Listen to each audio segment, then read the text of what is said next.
Hello बच्चों, कैसे हो आप? और कैसे पढ़ाई चल रही है आपकी? आई होप आप लोग पढ़ाई को एंजॉय कर रहे होगे, है ना? तो आज आपको मैं केमिस्ट्री का एक बहुत ही important chapter gases state discuss करने जा रहा हूँ।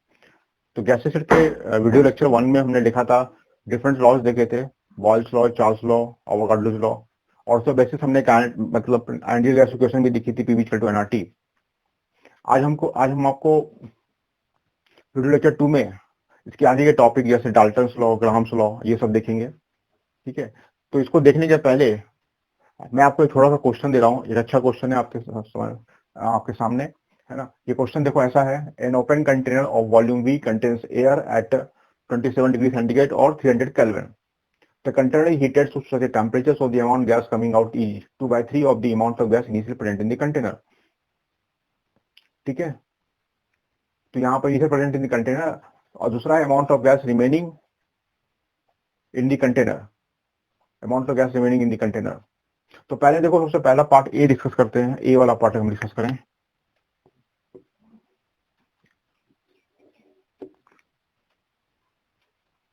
जैसे मान लो टोटल नंबर ऑफ गैस जो थी पहले एन थी, टोटल नंबर ऑफ मोल जो गैस के थे वो एन थे।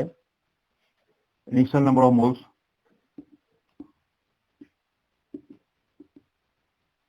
Equal to n. ठीक है, अब इसमें से देखो एन नंबर ऑफ मोल्स थे, तो इसमें से क्या हुआ कि इसके बाहर जो है 2/3 एन इसमें से निकल गए। तो इसमें कितने बचे? इसमें n/3 बचे। ठीक है, तो अब आपको पूछा है कि इस टेम्परेचर पर हमने इसको हीट किया था, तो हम इसमें देखो क्या लगाएंगे, पीवी इक्वल टू एनआरटी लगाएंगे। PV equal to nRT, ideal gas equation. और जैसा कि आप देख रहे हो इसके अंदर ये ओपन कंटेनर है। ओपन कंटेनर का मतलब प्रेशर इसमें कांस्टेंट रहेगा, इसमें कांस्टेंट एटमॉस्फेरिक प्रेशर लग रहा है इसके अंदर। ठीक है, तो यहाँ पर क्या होगा, प्रेशर इक्वल टू कांस्टेंट और वॉल्यूम इक्वल टू कांस्टेंट, ये दोनों कांस्टेंट है। ठीक है, तो हम इसमें अब क्या लगा देंगे, N1T1 इक्वल टू N2T2, यानी कि नंबर ऑफ मोल्स वेरी कर रहे हैं, तो N1T1 equal to N2T2। N1 इसके नंबर ऑफ मोल्स इनिशियली हैं, तो N इंटू 300 केल्विन, 300 केल्विन। तो इसमें से 2/3 N इसमें से बाहर निकल गया है, तो इसमें N/3 मोल्स इसमें बच गए हैं। तो N/3 मोल्स इसमें बचे हुए हैं, N/3 इंटू T2, यानी कि टेम्परेचर पर हीट करेंगे, यानी कि T2 टेम्परेचर है। तो N कैंसिल हो गया, तो T2 इक्वल टू हो जाएगा 900 केल्विन। 900 केल्विन टेम्परेचर तक हम इसको हीट करेंगे, ताकि उसमें N/3 मोल्स इसमें बचे रहे। तो ये बहुत सिंपल सा पार्ट था, जैसा कि आपने देखा इसके अंदर। ठीक है, अब इसमें इसका पार्ट नंबर बी डिस्कस करेंगे, है ना? ये आपको समझ में आ गया होगा। ओपन कंटेनर है, इसलिए प्रेशर और वॉल्यूम कांस्टेंट है इसके अंदर। ठीक है, नंबर ऑफ मोल्स वेरी कर रहे हैं और टेम्परेचर वेरी कर रहा है। तो इसमें से 2/3 एन मोल्स इसमें से निकल गया बाहर, तो N/3 मोल्स इसमें बचे रहे। ठीक है, तो इसमें टेम्परेचर जो हीट करेंगे वो 900 केल्विन होगा। ठीक है, और दूसरा इसमें पार्ट है बी पार्ट देखेंगे।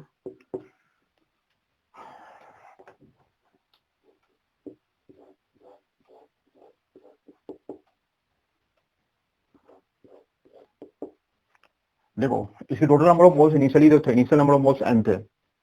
ठीक है, initial number of moles n थे।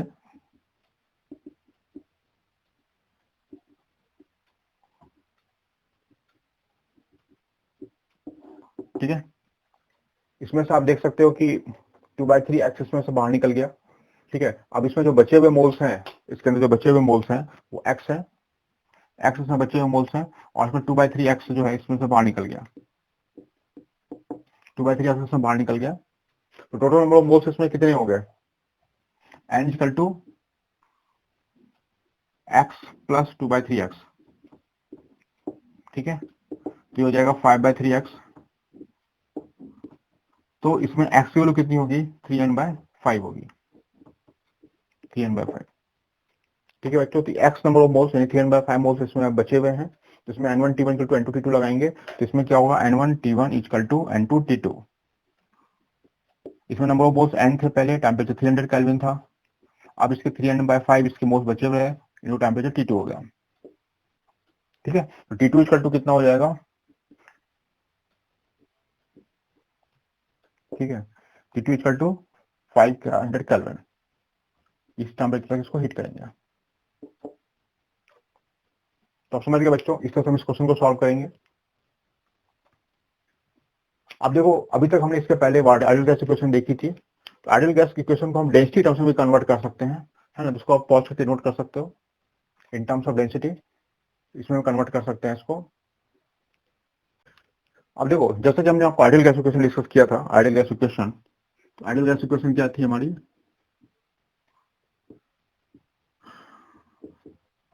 PV equal to NRT.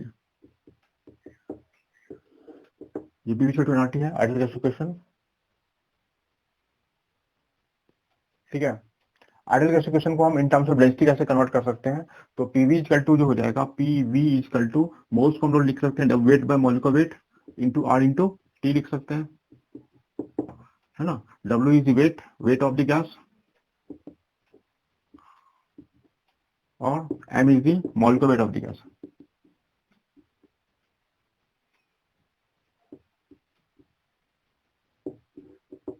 ठीक है, इसमें हम देखेंगे तो ये हो जाएगा,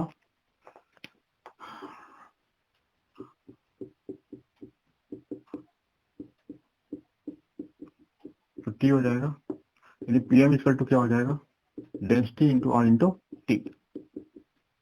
ठीक है, ये डेंसिटी हो जाएगी आपकी, d is the density of gas, है ना। तो d is the density of gas. ठीक है, तो ये आइडियल गैस इक्वेशन को हम इसमें कन्वर्ट कर दिया इन टर्म्स ऑफ डेंसिटी। ठीक है बच्चों, इसको भी पॉज करके आप नोट कर सकते हो। अब देखो, इसमें हम लोग एक और इम्पोर्टेंट ना लॉज हम पढ़ने जा रहे हैं, उसका नाम है डाल्टन्स लॉ। हेडिंग कहते हैं Dalton's law of partial pressure.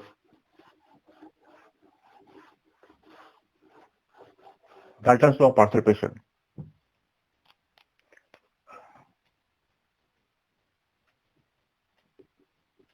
Law of partial pressure.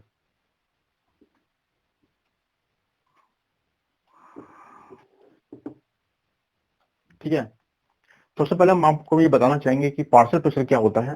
जैसे मान लो किसी कंटेनर में कई सारी गैसेस भरी हुई है, हीलियम है, O2 है, H2 है, ये सारी गैसेस इसमें भरी हुई है। तो पार्शियल प्रेशर क्या होता है, क्योंकि इसमें इसे टोटल प्रेशर जो है वो इन तीनों गैसेस की प्रेजेंट है, तीनों गैस का प्रेशर का सम होगा। तो पार्शियल प्रेशर क्या होगा, partial pressure represent individual pressure of each gas. तो हेडिंग देना बच्चों, partial pressure is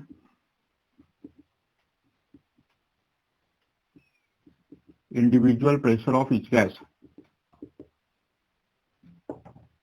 pressure of each gas,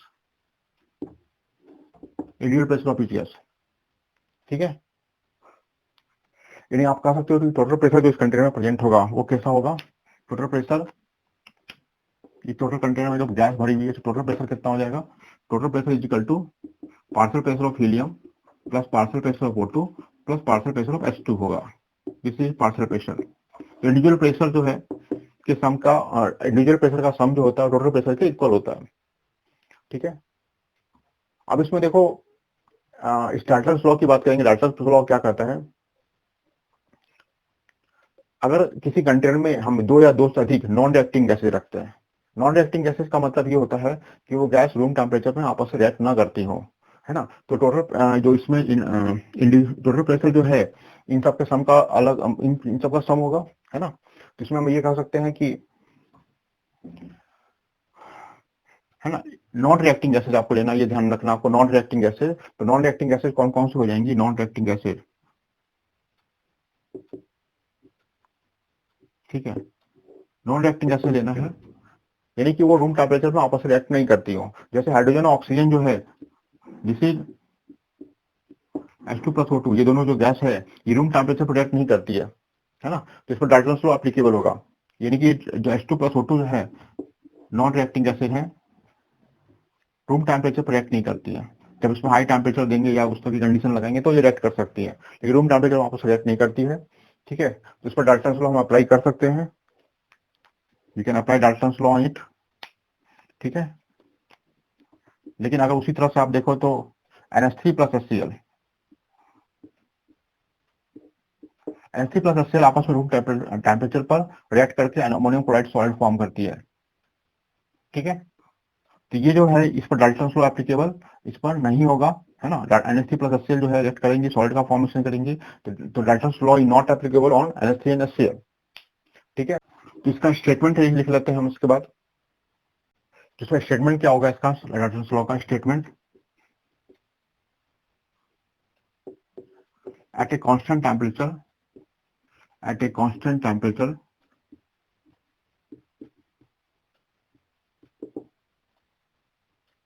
है ना, when 2 or more than 2, when 2 or more than 2, more than 2 non-reacting gases is present in the container, non-reacting gases is present in container,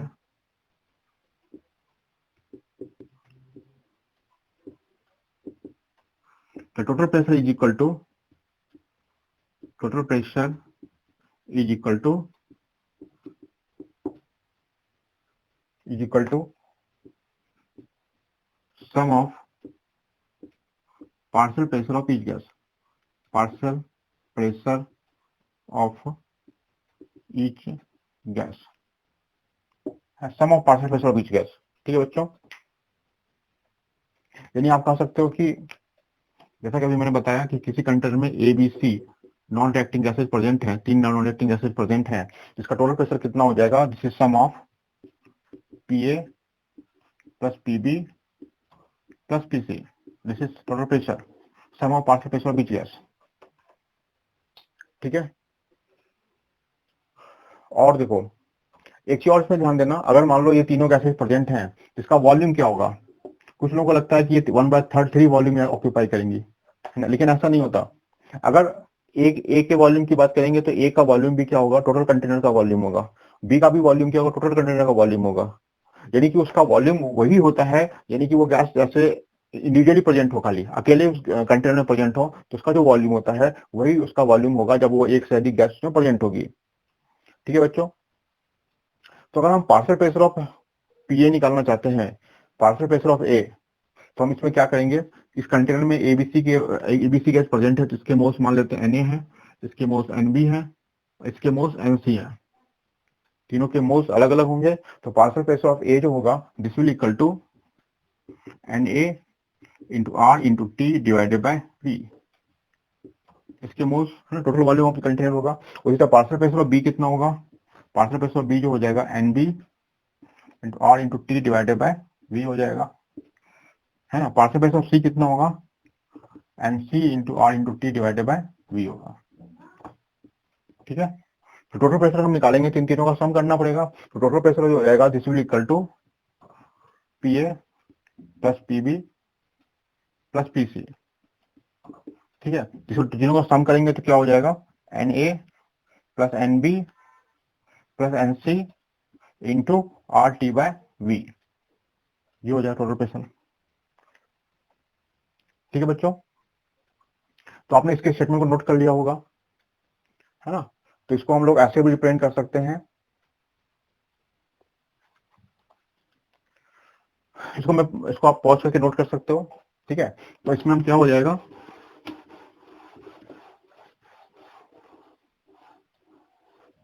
हाँ, अब हम इसको partial pressure total pressure में relationship निकालना चाहते हैं, तो हम इसके लिए क्या करेंगे, पार्शियल प्रेशर ऑफ ए, यानी partial pressure of A upon total pressure. ठीक है, partial pressure of A upon total pressure जो हो जाएगा this is equal to Na into R into T divided by V upon Na plus Nb plus Nc into R into T divided by V. ठीक है, तो are T by we यहाँ पर cancel out हो जाएंगे, R T by V cancel out हो जाएंगे, तो पार्शियल प्रेशर ऑफ ए जो हो जाएगा this is equal to Na upon Na plus Nb plus Nc into R, है ना, इंटू टोटल प्रेशर। यानी आप इसमें क्या कर सकते हो, partial pressure is equal to, आप ऐसा कर सकते हो, partial pressure is equal to, ये क्या होगा, ये मोल फ्रैक्शन हो गया देखो, तो partial pressure is equal to हो जाएगा, पार्शियल प्रेशर जिसका पार्शियल प्रेशर निकालना ऊपर होता है उसकी मोल फ्रैक्शन लेते हैं, तो moles upon total number of mole, this is equal to mole fraction, this is equal to mole fraction into total pressure, total pressure. ठीक है, तो आप इसमें लिख सकते हो जैसे पार्शियल प्रेशर ऑफ ए निकालना है तो इसका क्या हो जाएगा, mole fraction of A into total pressure. ये रिलेशनशिप हो जाएगी partial pressure of total pressure में। ठीक है बच्चों, इसको भी पॉज करके आप नोट कर सकते हो। अब देखते हैं, इसके बाद हेडिंग देते हैं डाल्टन्स लॉ की यूटिलिटी क्या होती है, क्या इसकी यूटिलिटी है वो देखेंगे हम लोग। Utility of Dalton's law, heading देते हैं यूटिलिटी ऑफ डाल्टन। इसमें देखेंगे this law useful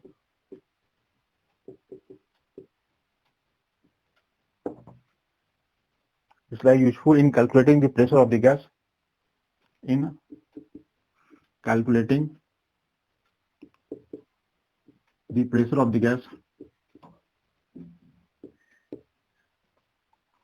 gas formed by downward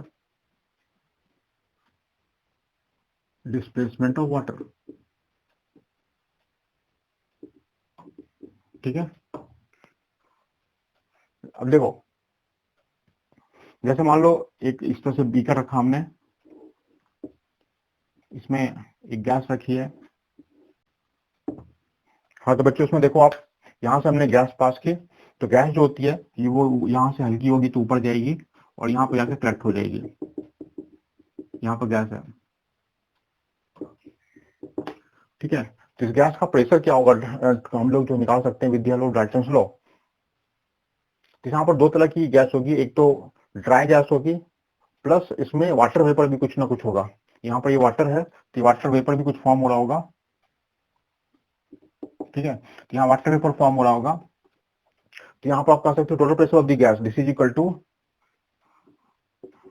of gas is equal to pressure of the dry gas plus aqueous tension, dry gas plus aqueous tension.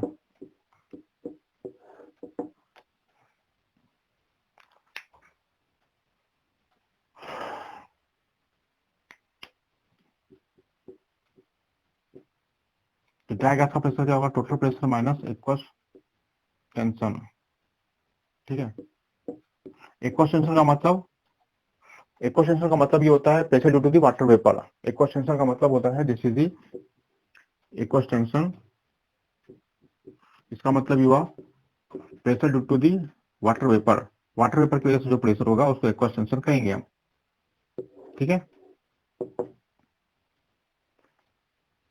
और ये भी आप एक question जानते हो कि आपने पढ़ा होगा पीवी इक्वल टू एनआरटी। अगर इसमें नंबर ऑफ मोल्स कांस्टेंट हो, नंबर ऑफ मोल्स कांस्टेंट हो तो क्या हो जाएगा इसमें P1 V1 by T1 and this is equal to P2 V2 by T2। ये भी हम इसमें लिख सकते हैं। ठीक है, अगर उसमें टेम्परेचर और वॉल्यूम ये सब वेरी कर रहे हो तो इसमें हम इक्वेशन फॉर्म कर सकते हैं। ठीक है बच्चों, तो इसको आप पॉज करके नोट कर सकते हो। इसमें मैं एक थोड़ा सा क्वेश्चन कराऊंगा, उससे आपको क्लियर हो जाएगा कि ये इसमें डाल्टन्स लॉ कैसे एप्लीकेबल हो। हाँ तो देखो बच्चों इसमें हम कैसे करेंगे, इसके अंदर a certain quantity of gas occupies a volume of 0.1 liter when collected over water at 25 degree centigrade and pressure of 0.95 atmosphere. हाँ ये देख सकते हो आप, इसमें 0.1 लीटर इसका वॉल्यूम है 25 डिग्री सेंटीग्रेड पर। ये गैस जा रही है यहाँ से और ये ऊपर जाकर कलेक्ट हो रही है। तो यहाँ पर जो गैस होगी यहाँ पर क्या होगा, ड्राई गैस होगा प्लस एक्वस टेंशन होगा। टोटल प्रेशर जो होगा इसका वो dry gas plus aqueous tension, aqueous tension. तो इनिशियली प्रेशर P1 जो देखेंगे दिस इज इक्वल टू, है ना, this equal to dry gas, pressure due to dry gas plus aqueous tension.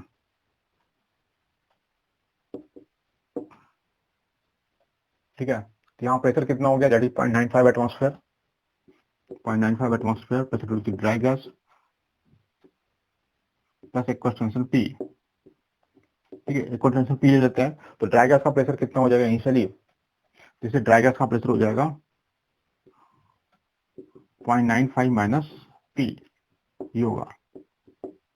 ठीक है, this is equal to P1। ठीक है, V1 जो है इसमें कितना दिया हुआ, 0.1 लीटर दिया हुआ है, 0.1 लीटर। एंड टी टेम्परेचर जो है इनिशियली 25 डिग्री सेंटीग्रेड है, यानी कि 25 प्लस 273 that is equal to 298 kelvin, है ना।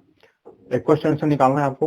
अब एनटीपी पर आपको जो है यहाँ पर एसटीपी दिया गया, कंडीशन आपने देख सकते हो ये एसटीपी पर है। तो एसटीपी पर जो P2 हो जाएगा दिस इक्वल टू 1 एटमॉस्फेयर होगा, और V2 जो दिया है दिस इक्वल टू 0.085 लीटर, ठीक है। और T2 की वैल्यू कितनी है, एसटीपी पर इसका टेम्परेचर 273 केल्विन होता है, ठीक है।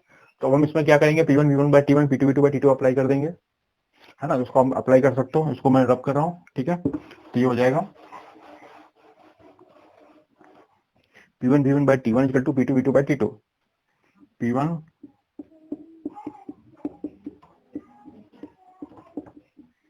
P2 V2 by T2। तो यहाँ पर क्या हो जाएगा, P1 equal to 0.95 minus P, यहाँ हो जाएगा 0.95 minus P into V, volume जो है that equal to 0.1 litre, temperature 298 kelvin, and this is equal to how much, 1 into 0.085 divided by temperature 273 kelvin. इसको हम लोग सॉल्व कर लेंगे and you will get the value of P, है ना। ये और यही पी जो है वो एक्वस टेंशन है, एक्वस टेंशन। किस तरह से हम इस क्वेश्चन को सॉल्व करते हैं बच्चों, ठीक है। ये दूसरा क्वेश्चन देखते हैं। हाँ तो देखो बच्चों, ये एक फ्लास्क लिया है और उसमें 1.5 लीटर कैपेसिटी है इसकी। जैसे मान लो ये फ्लास्क लिया आपने, इसकी कैपेसिटी 1.5 लीटर है, वॉल्यूम दिया हुआ है इसका, है ना। और इसमें हाइड्रोजन गैस और ऑक्सीजन गैस हमने ली है। हाइड्रोजन प्लस ऑक्सीजन जो होगी ये हाई टेम्परेचर में मैंने बोला था रिएक्ट कर सकती है, जिसमें क्या हो जाएगा H2 प्लस हाफ O2, जिससे कन्वर्टिंग इनटू H2O, ठीक है बच्चों। हाइड्रोजन वेपर का फॉर्म करेगी, H2O वेपर का फॉर्मेशन करेगी, this formation water vapour eight 100 degree centigrade, ठीक है। तो इसमें कौन सी गैस बची रहेगी और उसका पार्शियल प्रेशर क्या होगा। तो इसके लिए हम क्या करेंगे कि इसमें इक्वेशन लिखेंगे H2 gas plus half O2 gas, this is converting into H2O gas, ठीक है। इसमें देखो 60 मिलीग्राम ऑफ H2 है, यानी कि इनिशियल मोल्स की बात करेंगे 60 मिलीग्राम यानी 60 - 3 अपॉन 2 मोल्स हो जाएंगे, इसके ग्राम में कन्वर्ट कर लिया हमने। और 400 मिलीग्राम ऑफ O2 यानी 400 - 3 अपॉन 32 ये होगा, ठीक है। अब देखो इसमें देख रहे हो कि ऑक्सीजन के मोल्स लेस हैं, दिस इज लेस है,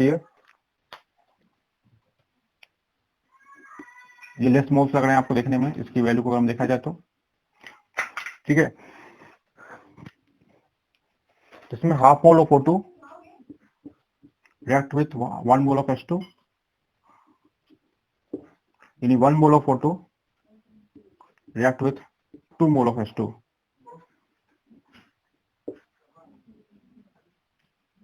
2 mole of H2, ठीक है। तो यहां पर क्या होगा 60 इंटू 1400 -3/32 मोल्स जो हैं वो रिएक्ट कितने करेंगे 2 इंटू 400 इंटू 3 अपॉन 32 हो जाएगा,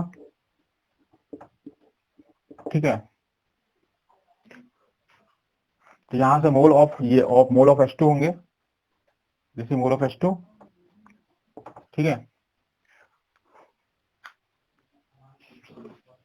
तो इसमें देखो आप, इसमें देखो क्या हो जाएगा, mole of H2 left, moles of H2 left जो हो जाएगा, moles of H2 left this is equal to 16 - 3/2, ये मोल थे इसके पहले से, और इतने मोल इसके कंज्यूम हो गए,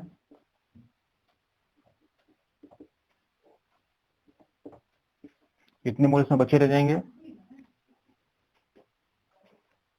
ठीक है बच्चों। इसमें इसका मतलब क्या हुआ, ये लिमिटिंग एजेंट है, O2 पूरी तरह कंज्यूम हो जाएगा और H2 और H2O फॉर्म हो जाएंगे, ठीक है।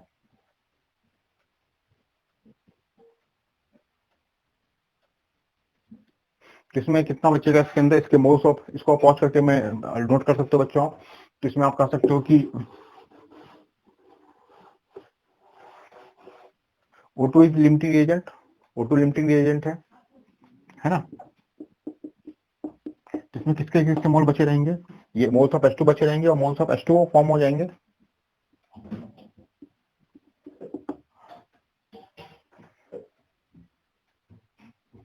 ठीक है, तो H2O के कितने मोल बचे फॉर्म होंगे, वो कैसे निकालेंगे, तो half mole of O2 form 1 mole of H2O, इतना फॉर्म होता है। ठीक है,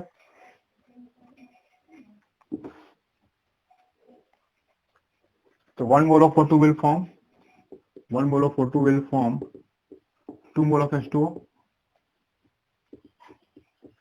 ठीक है, तो 400-3 moles of O2 form 2 into 400-3/32, ये हो जाएगा इसके अंदर। इतने मोल फॉर्म हो जाएंगे, moles of H2O, moles of H2 इतने फॉर्म हो जाएंगे और मोल्स ऑफ H2 इतने रिएक्ट करके बचे रह जाएंगे। ठीक है, तो अब हमको पार्शियल प्रेशर किसका निकालना है, इन दोनों का ही निकालना है, partial pressure of H2 and partial pressure of H2, क्योंकि O2 तो पूरी तरह कंज्यूम हो जाएगी रिएक्शन में। तो पार्शियल प्रेशर ऑफ H2 कितना हो जाएगा,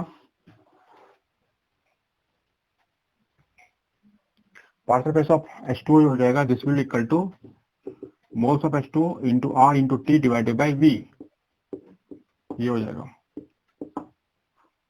ठीक है, तो ये हो जाएगा दैट इज 2 इंटू 400-3/32, R की वैल्यू 0.082। ठीक है,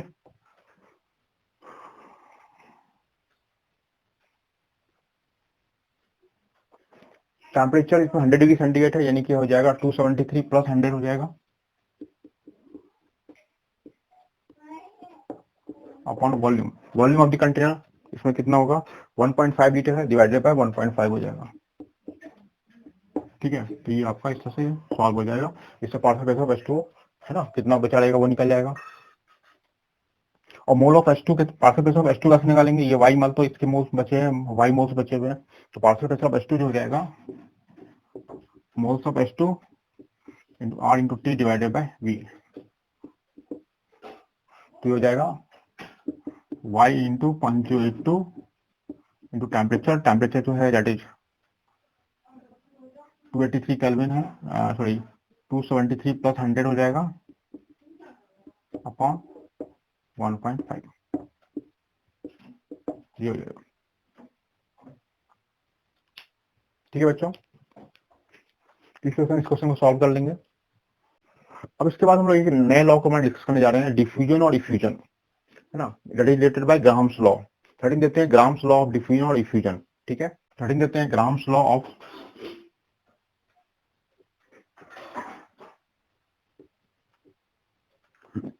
डिफ्यूजन और effusion. Grams law of diffusion और इफ्यूजन, देखो बच्चों, सबसे पहले ग्राम्स लॉ को देखने के पहले हम एक टर्म को डिस्कस करेंगे, दैट इज डिफ्यूजन और इफ्यूजन, है ना। तो डिफ्यूजन क्या होता है और इफ्यूजन क्या होता है वो हम आपको बताना चाहते हैं। तो देखो डिफ्यूजन का मतलब क्या होता है, डिफ्यूजन की हम बात करें तो क्या हो जाएगा,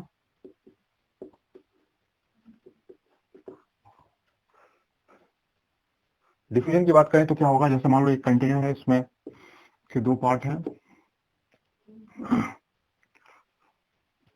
ठीक है, या आप उसको ऐसा भी कर सकते हो, दो कंटेनर आपस में कनेक्टेड है with the help of stopcock.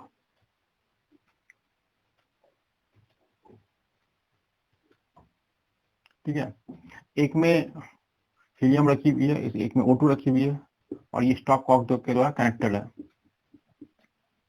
ठीक है, इसमें H2 के मॉलिक्यूल, इधर हीलियम के मॉलिक्यूल्स हैं, ठीक है, और इधर O2 के मॉलिक्यूल्स हैं प्रेजेंट।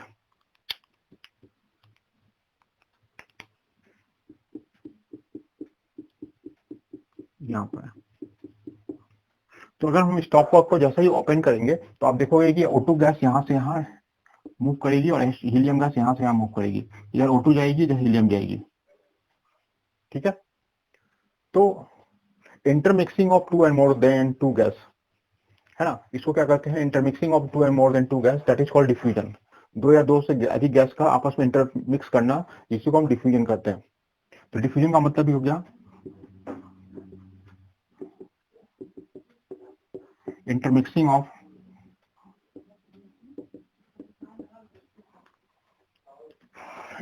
ऑफ टू और मोर देन टू गैसेस, इसको डिफ्यूजन कहते हैं। ठीक है, डिफ्यूजन मतलब इंटरमिक्स करना गैस का। और इसी में इफ्यूजन क्या होता है, इफ्यूजन क्या होता है बच्चों, जैसा कि आप इसमें देखोगे इफ्यूजन जो है,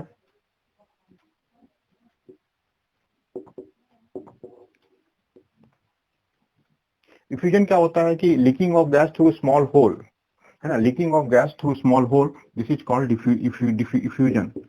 leaking of gas through small hole, through small hole. ठीक है, जैसे मान लो अभी कभी कभी आप साइकिल से जाते हो तो साइकिल के ट्यूब के अंदर से हवा निकल जाती है, क्योंकि उसमें क्या होता है कि स्मॉल होल फॉर्म होता है जिससे गैस गैस लीक करती है। ठीक है, तो साइकिल से, है ना, किसी भी गैस का, जैसे इसमें गैस भरी हुई है,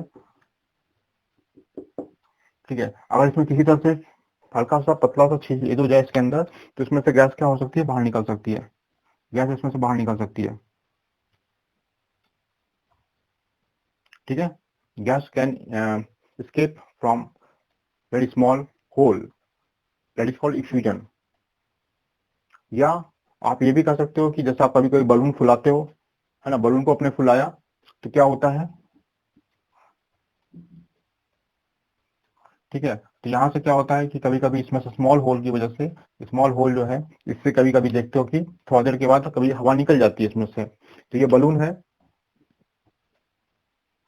इससे स्मॉल होल के द्वारा गैस का बाहर निकलना, दिस इज कॉल्ड इफ्यूजन। ठीक है, इफ्यूजन।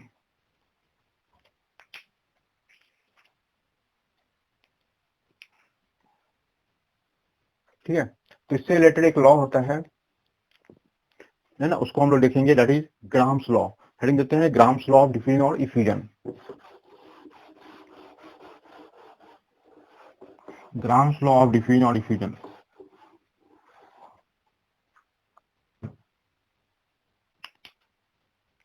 ग्राम्स लॉ,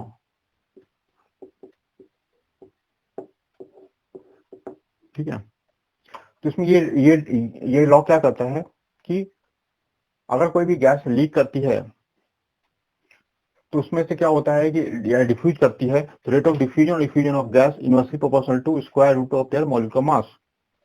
ठीक है, तो आप ये कह सकते हो रेट ऑफ डिफ्यूजन और effusion of gas is inversely proportional two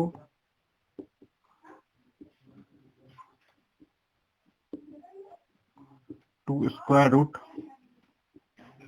of their molecular mass.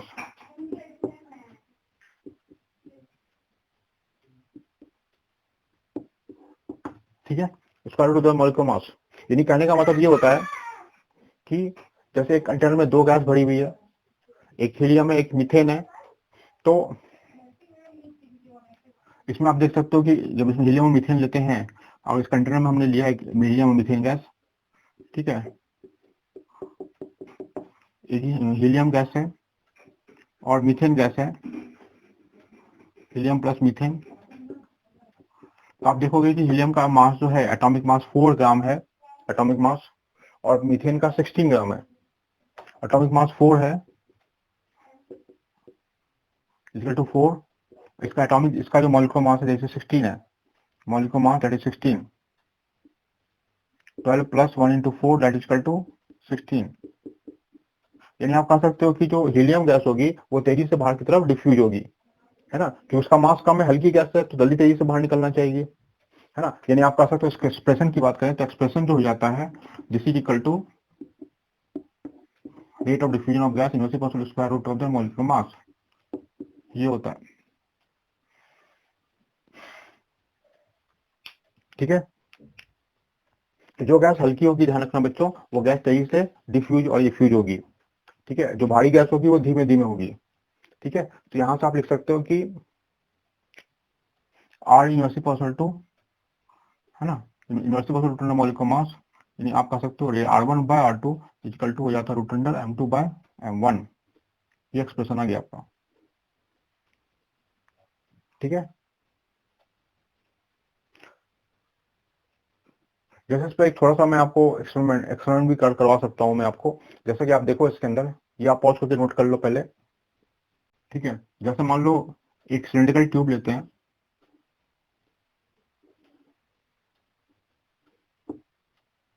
ठीक है, इन दोनों का क्रॉस सेक्शन एरिया यहाँ पर सेम है, that same cross section area. इसमें एक तरफ से हमने अमोनिया गैस डाली और दूसरी तरफ से HCl गैस डाली। ठीक है, दूसरी तरफ से HCl गैस डाली, तो अब जैसा कि आपको पता है कि जब अमोनिया गैस HCl गैस के साथ कंबाइन करती है, HCl गैस पर कंबाइन करती है, it will form ammonium chloride solid. इसका व्हाइट फ्यूम फॉर्म होता है, व्हाइट फ्यूम।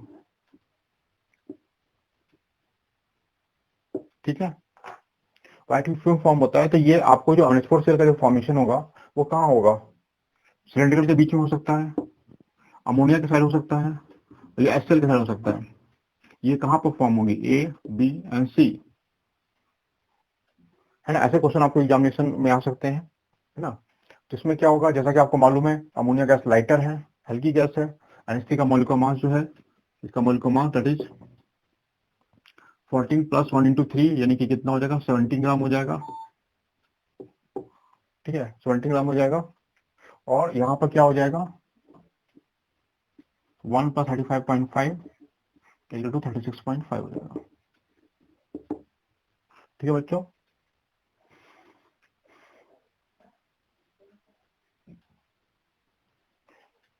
हाँ, तो इसमें आप कह सकते हो कि जो अमोनिया गैस हल्की है तो क्या होगी, यानी कि अमोनियम क्लोराइड का जो व्हाइट फ्यूम फॉर्म होगा, कहाँ फॉर्म होगा, नियर दी, आप कह सकते हो near the HCl and, HCl and के आसपास फॉर्म होगा, क्योंकि अमोनिया गैस तेजी से अंदर जाएगी और HCl गैस धीमे धीमे अंदर की तरफ आएगी।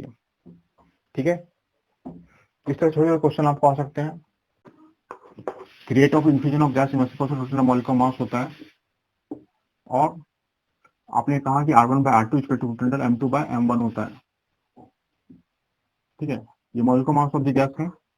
और आप इसके टर्म्स में देखो, वेपर डेंसिटी टर्म्स में देखें तो आपको पता है वेपर डेंसिटी इक्वल टू क्या होता है, मॉलिक्यूलर मास बाय 2 होता है, पता है आपको, है ना। Density of that gas upon density of hydrogen, इसके लिए इसका रेशियो क्या कहते हैं, वेपर डेंसिटी कहते हैं, है ना। वेपर डेंसिटी आपको पता ही होगी, vapour density of that gas upon vapour density of hydrogen. ठीक है, तो वेपर डेंसिटी आप ऐसा कह सकते हो, density of that gas upon density of hydrogen, hydrogen हो जाती है। डेंसिटी इक्वल टू क्या होगी, PM/RT। ठीक है, तो यहां से आप लिख सकते हो density of gas equal to P into molecular mass of gas upon RT, और डेंसिटी ऑफ हाइड्रोजन कितना हो जाएगा, P into molecular mass of hydrogen upon R into T, ये हो जाएगा। ठीक है, तो वेपर डेंसिटी क्या हो जाएगी, वेपर डेंसिटी की बात करेंगे तो वेपर डेंसिटी हो जाएगी P into molecular mass of gas upon RT upon P into molecular mass of hydrogen upon RT। ठीक है, इसका रेशियो हो जाएगा, और ये क्या होगा, P/RT यहाँ कैंसिल आउट हो जाएंगे, दिस विल कैंसिल आउट, तो ये हो जाएगा molecular mass of gas upon 2, molecular mass hydrogen 2 होता है, इसलिए हमने कहा vapour density equal to molecular mass by divided by 2, ये हमने आपको बताया।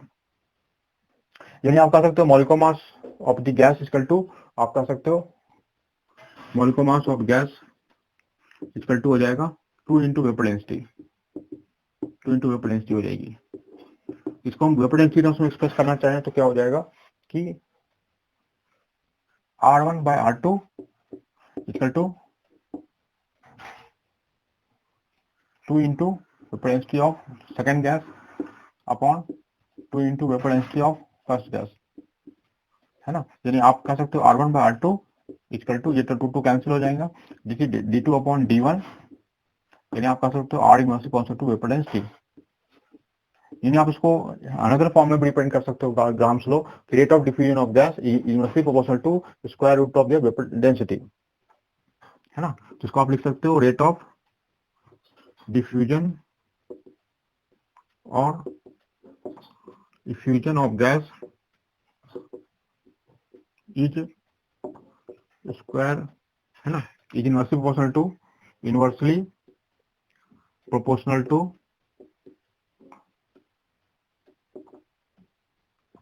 to square root of their vapor density, square root of their vapor density।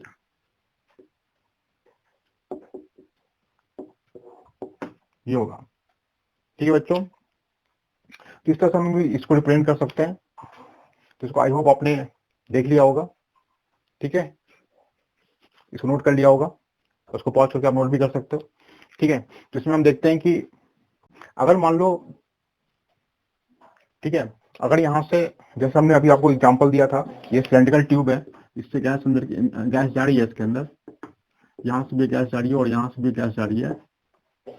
तो अभी आपने देखा कि इन दोनों के अंदर हमने सेम प्रेशर लगाया था, लेकिन अगर इसका प्रेशर हम वेरी कर दें तो उसका रिलेशनशिप क्या आएगा। यहाँ पर मान लो P1 प्रेशर से गैस अंदर जा रही है, यहाँ पर P2 प्रेशर से अंदर गैस जा रही है, प्रेशर भी चेंज कर दिया हमने इसके अंदर। तो सिर्फ गैस का जो डिफ्यूजन इफ्यूजन होगा वो सिर्फ मॉलिक्यूलर मास से डिपेंड नहीं करेगा, उसके प्रेशर पर भी डिपेंड करेगा। यानी आप इसको ऐसा कर सकते हो कि R D directly proportional to P upon root under M, ये होगा। यानी आप कह सकते हो R1 by R2 equal to P2 by P1 by P2 root under M2 by M1, ये होगा, ठीक है। This rate of diffusion of gas, ठीक है। और आप इसमें ऐसा भी कर सकते हो, रेट ऑफ डिफ्यूजन होता क्या है। रेट ऑफ डिफ्यूजन की बात करें तो रेट ऑफ डिफ्यूजन होता है rate of diffusion this is equal to diffusion और diffusion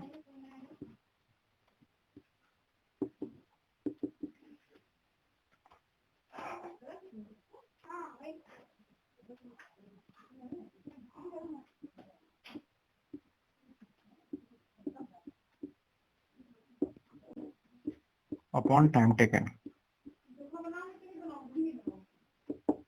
equal to V upon T, ठीक है। वॉल्यूम ऑफ जो गैस डिफ्यूज हुई है उसका वॉल्यूम बाय टाइम टेकन, ठीक है। तो इसको भी हम ऐसा रिप्रेजेंट कर सकते हैं। तो बच्चों इस पर हम कुछ क्वेश्चन देखते हैं, इसको आप नोट कर सकते हो पास करके। हाँ तो बच्चों देखो ये क्वेश्चन आपके सामने है। 4:1 molar ratio of helium in methane is contained in a vessel of 20 bar pressure, to to hole in the vessel the gas mixture leak out, ठीक है। यानी कि कंटेनर के अंदर हमने कंटेनर लिया है हमने, इसमें हीलियम और मीथेन रखी हुई है, इसका रेशियो है 4:1 मोलर रेशियो,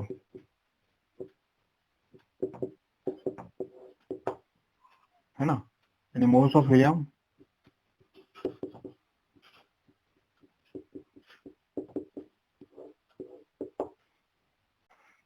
तो देखो आपको पता है इसमें ये दोनों गैस का पार्शियल प्रेशर जो रेशियो होगा, पार्शियल प्रेशर जो होता है 80% नंबर ऑफ मोल्स होते हैं, यानी कि इसका रेशियो अगर N1 by N2 का रेशियो 4:1 है तो पार्शियल प्रेशर रेशियो भी कितना होगा 4:1 होगा,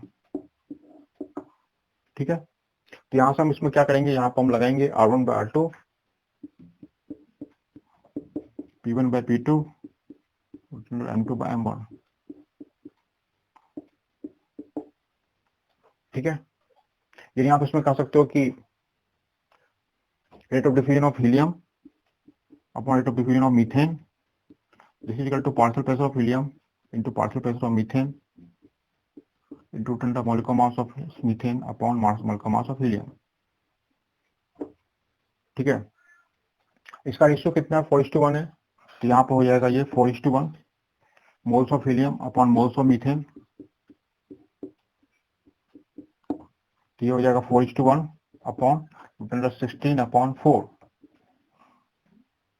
तो ये 4 हो जाएगा, इसका अंडर 2 यानी 4 इंटू 2 यानी क्या हो जाएगा 8:1, यानी गैस जो इसमें निकल रही होगी वो 8:1 रेशियो में निकल रही होगी बाहर की तरफ। ठीक है बच्चों, इसका नेक्स्ट क्वेश्चन है। हाँ तो बच्चों ये क्वेश्चन हम लोग देखेंगे। हाँ, X ml of hydrogen gas effused through the hole in a container in 5 second. ठीक है, ये 5 सेकंड में बाहर निकलती है।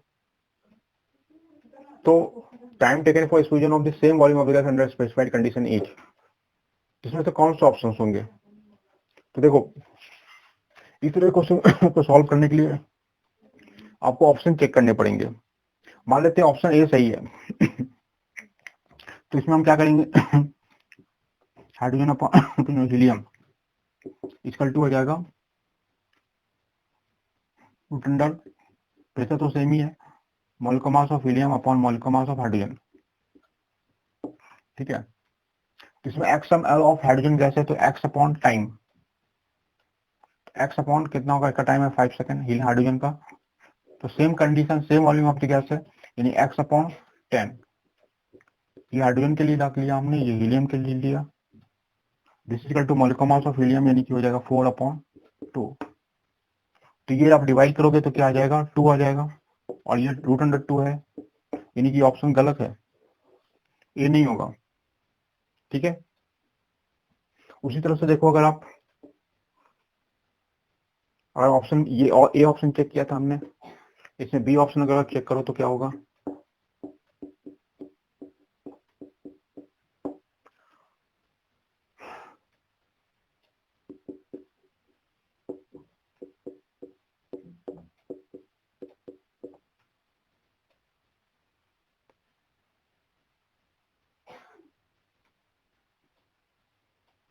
इसमें हाइड्रोजन का कितना होता है एक्स अपॉन 5 और ऑक्सीजन का यहाँ पे एक्स अपॉन टी है ना, वॉल्यूम अपॉन टाइम होता है आपको पता ही है, तो एक्स अपॉन 20। ये रूट अंडर कितना हो जाएगा,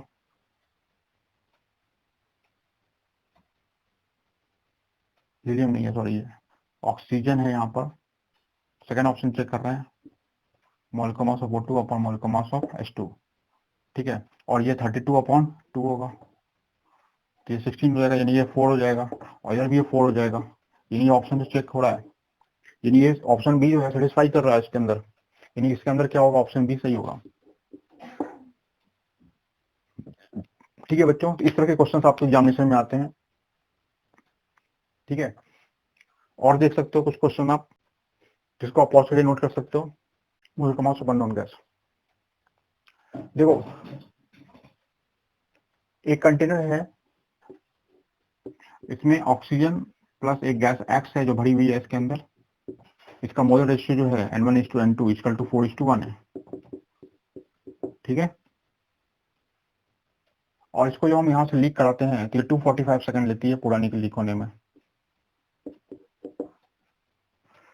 अगर ये सेम वॉल्यूम का कंटेनर हम ले लें, सेम वॉल्यूम, इसमें कौन सी गैस है, O2 गैस सिर्फ रखी हुई है, और ये O2 गैस जो लेती है लीक करने में, दिस इज 220 सेकंड ये लेती है। ठीक है, तो आपको बताना है कि एक्स जो है, एक्स जो गैस प्रेजेंट है इसका मोलिकुलर मास क्या होगा। तो इस तरह के क्वेश्चन को हम कैसे करेंगे, है ना, तो इसमें क्या लेंगे हम, वही ग्राम फ्लो लगाएंगे, तो आर मिक्सचर अपॉन RO2 है ना इक्वल टू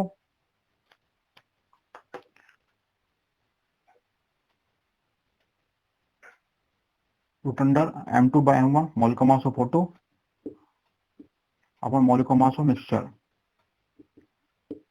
ठीक है, तो यहां से हम लगाएंगे यहाँ पर molecular mass of volume upon time, time की वजह से 245 सेकंड है, this upon volume upon 220 equal to molecular mass of O2 यानी 32 upon molecular mass of mixture, molecular mass of mixture.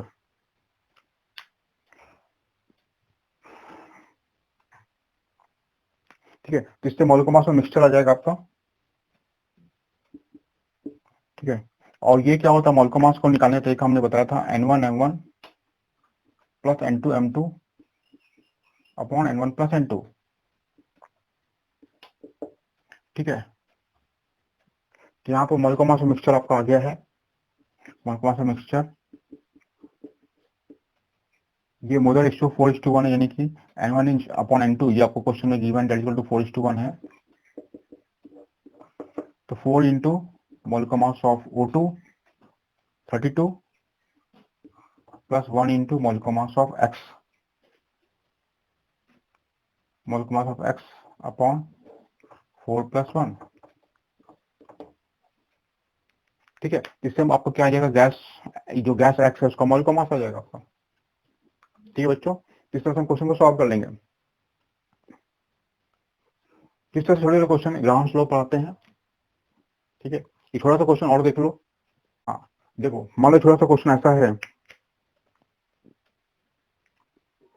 एक सिलिंड्रिकल ट्यूब है जिसका डिस्टेंस 100 सेंटीमीटर यानी 1 metre है। ठीक है, 100 सेंटीमीटर का ट्यूब है ये लेंथ का, और इसका क्रॉस सेक्शन एरिया सेम है। यहाँ पर एक तरफ से अमोनिया गैस जा रही है, इधर से HCl गैस जा रही है।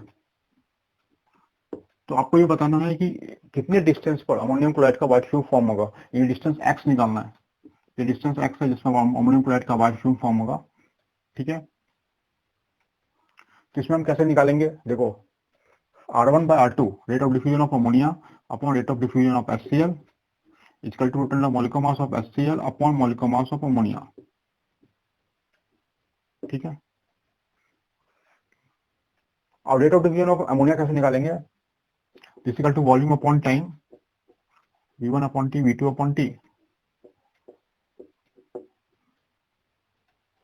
तो ये हो जाएगा x into cross section area upon 100 minus x into cross section area. Cross section area दोनों का सेम है ना, टाइम तो सेम ही है, टाइम सेम दिया हुआ है, तो यहाँ पर टी कैंसिल हो जाएगा। ठीक है, जिस इक्वल टू क्या हो जाएगा, total molecular mass of HCl यानी कि 36.5 अपॉन 17। इसको हम लोग ये कैंसिल हो जाएगा, है ना, इससे हमें x वैल्यू आ जाएगी। ये x आपको क्या बताएगा, कितने डिस्टेंस पर ये जो है अमोनियम क्लोराइड का व्हाइट फ्यूम फॉर्म हो रहा है। अमोनियम क्लोराइड का white fume NH3 plus HCl, this is equal to NH4Cl। ठीक है, इस तरह के छोटे छोटे क्वेश्चन आपको एग्जामिनेशन में आते हैं बच्चों। इसके बाद नेक्स्ट लेक्चर में हम लोग काइनेटिक गैस इक्वेशन देखेंगे, है ना, रियल गैसेस के बारे में पढ़ेंगे। ठीक है बच्चों।